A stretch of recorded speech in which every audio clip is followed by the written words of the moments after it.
इयम् आकाशवाणी सम्प्रति वार्ताः श्रूयन्तां प्रवाचिका निधि तिवारी।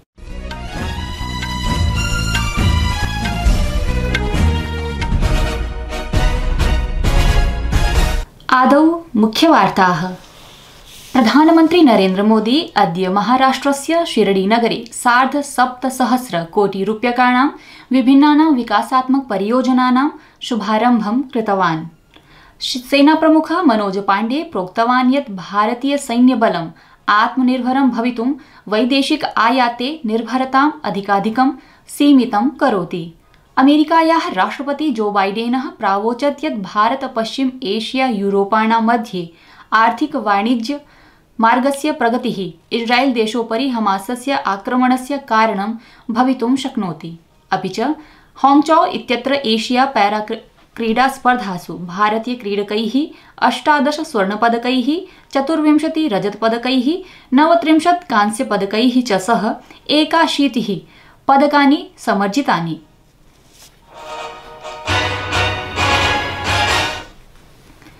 अथ वार्ताः विस्तरेण। प्रधानमन्त्री नरेन्द्र मोदी अद्य महाराष्ट्रस्य शिरडीनगरे 7,500 कोटिरूप्यकाणां विभिन्न विकासपरियोजनानां शुभारम्भं कृतवान्। अस्मिन् अवसरे प्रधानमन्त्रिणा नमो शेतकारी महासम्मान निधि योजना अपि समारब्धा।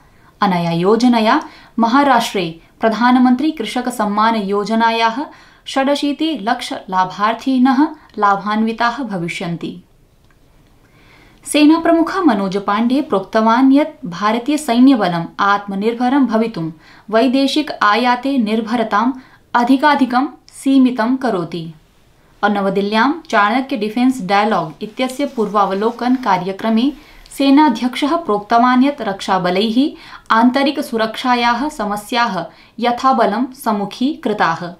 स स्पष्टम् अकरोत् यत् सैन्यबलेन परिवर्तनस्य 5 महत्वपूर्णस्तम्भाः परिभाषिताः कृताः, येषु सेनायाः पुनर्गठनम्, आधुनिकीकरणं, प्रौद्योगिकी संचार कार्यप्रणालीनां सुदृढीकरणम्, एकीकरणं, मानव संसाधन प्रबन्धनं च सम्मिलिताः सन्ति। अमेरिकायाः राष्ट्रपति जो बाइडेनः प्रावोचत् यत् भारत पश्चिम एशिया यूरोपाणां मध्ये आर्थिक वाणिज्य मार्गस्य प्रगतिः इस्राएल देशोपरि हमासस्य आक्रमणस्य कारणं भवितुं शक्नोति। श्री बाइडेनः वाशिंगटने ऑस्ट्रेलियायाः प्रधानमन्त्रिणा एंथनी एल्बनीज़ इत्यनेन सह संयुक्त संवाददात्री सम्मेलनं संबोधयति स्म। रक्षामन्त्री राजनाथ सिंहः वैश्विक सुरक्षा परिदृश्ये नवीनानां समस्यानां प्रभावशाली रीत्या निवारणाय परिचालन सज्जतायाः सुदृढीकरणे बलं प्रदत्तवान्। असौ सशस्त्र सेनानां सैन्याभियानानां समन्वित कार्यान्वयने अपि बलं प्रदत्तवान्। श्री सिंहः अद्य नवदिल्ल्यां वायुसैन्य प्रमुखाणां द्विदिवसीय सम्मेलनस्य उद्घाटनं विहितवान्। रक्षामन्त्रिणा वायुसैन्य प्रमुखैः तीव्रगत्या परिवर्तितायां वैश्विक भूराजनीतिक स्थितौ दृष्टिसाधनाय भारतस्य सन्दर्भे च तस्याः मूल्यांकनाय अपि कथितवान्। अत्रावसरे श्री सिंहः हिमाचलप्रदेशे, सिक्किमे अन्य जलप्लावित प्रभावित क्षेत्रेषु च वायुसेनया विहितानां प्रशंसनीय कार्याणाम् उल्लेखं कृतवान्। प्रधानमन्त्री नरेन्द्र मोदी अद्य सायंकाले गोवानगरं गमिष्यति, यत्र सः मडगांव इत्यत्र 37तमायाः राष्ट्रिय क्रीडायाः उद्घाटनं करिष्यति। सः क्रीडायां भागं गृह्णवन्तः क्रीडकान् अपि सम्बोधयिष्यति। ध्यानास्पदं वर्तते यत् गोवानगरे प्रथमवारं राष्ट्रिय क्रीडायाः आयोजनं भवति।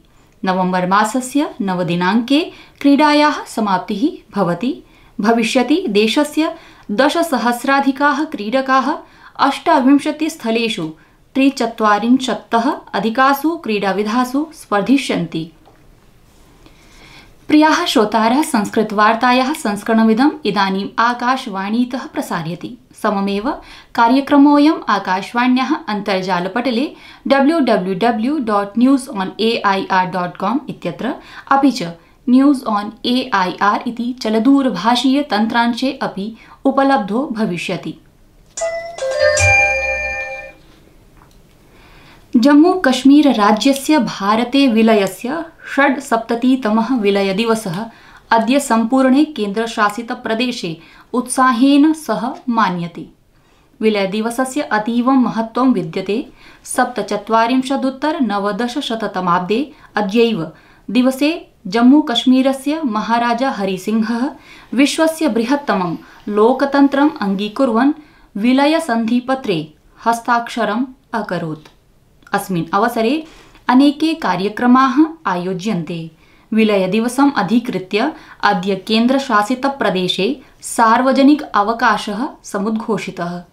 अवधेयं यत् 19-द्विसहस्रतमाब्दस्य अगस्त मासस्य 5 दिनाङ्के 70+300 इति अनुच्छेदस्य 35 इत्यस्य अनुच्छेदस्य च निरस्तीकरणस्य अनन्तरं 20+20-शततमाब्दे प्रथमवारम् अस्मिन् दिवसे सार्वजनिक अवकाशस्य घोषणा कृता आसीत्। विदेशमन्त्री डॉक्टर एस जयशंकरः प्रोक्तवान् यत् शंघाई सहयोग संघटनम् अन्ताराष्ट्रियविधिसिद्धान्तानां कठोरतया अनुपालनं कृत्वा सम्प्रभुता क्षेत्रीय अखण्डतायोः सम्मानं कृत्वा च क्षेत्रे स्थिरतां समृद्धिं च संवर्धयितुं पारस्परिकरूपेण कार्यं कुर्यात्। अद्य बिश्केक इत्यत्र शंघाई सहयोग संघटनस्य शासकीयाध्यक्षाणां परिषदः 22तमं सत्रं सम्बोधयन् डॉक्टर जयशंकरः कथितवान् यत् भारतं स्थायी पारस्परिकरूपेण लाभप्रद वित्तीयरूपेण च समुचित समाधानाय सदस्यदेशैः सह सहभागित्वं वाञ्छति। तेनोक्तं यत् देशः मूल्यपरिधौ 10 निर्यातकेषु एको वर्तते। अपि च अस्य संघटनक्षेत्रस्य अन्तिके व्यापारसंशोधनाय सुदृढसंयोजनस्य आधारभूतसंरचनायाश्च आवश्यकतायां बलं प्रदत्तवान्। मेरी माटी मेरा देश इति अभियानस्य अन्तर्गतं नवदिल्लीम् आगन्तुं प्रतिनिधिमण्डलानां कृते देशस्य सर्वत्र अमृतकलश विशेष रेलयानानि प्रचलन्ति। एतानि रेलयानानि श्वः आरभ्य नवदिल्लीं गन्तुम् आरप्स्यन्ते। अस्य अभियानस्य अन्तर्गतं केरलस्य राज्यपालः आरिफ मोहम्मद खानः अद्य तिरुवनन्तपुरं नगरस्य राजभवने आयोजिते कार्यक्रमे युवकेभ्यः स्वयंसेवकेभ्यः कलशं समर्पितवान्। केन्द्रीय विदेश राज्यमन्त्री वी मुरलीधरन् श्वः राज्यस्य राजधान्याम् अमृतकलशयात्रायाः ध्वजोत्तोलनं करिष्यति।